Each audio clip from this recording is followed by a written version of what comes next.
ชีวิตนับมือสั่นคืนวันนับมือผ่านเหมือนบ่เป็นแขนสารบ่ยืนหน้านวดลอยตายจ่อยละวางกลางชีวิตเหมือนน้ำค้างวางอยู่บนไม้ตอง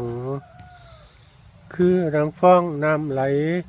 กันเสียมไว้ก็ฉันนานชีวิตเฮานับมือสั่นคือจังได๋ขั้วบานตอนหัวโดยไม่ทอนมัดจุลาดก็ตอนเฮาทานเป็นดังเดียวชื้นทันกับเข่งเขียว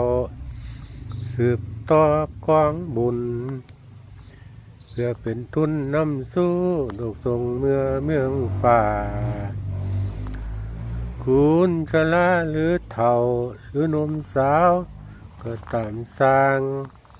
พวกหมู่เจ้าซื้อว่ายืนไก่ฟังซื้อว่านั่งไก่หวย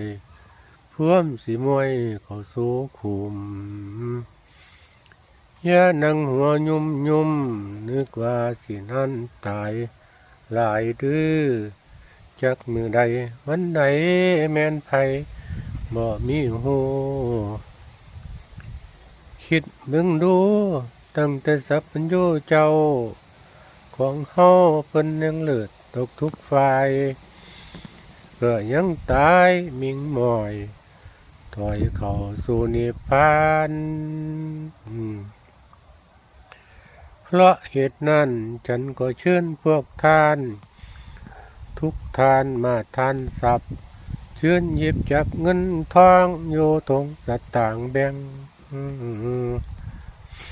ใบแดงใบละ10ละ5พากันรวยหวานสาราทานดอกทรงเจ้าเอาบุญเข้าดอกใส่โตสิได้เป็นเนาะผู้โก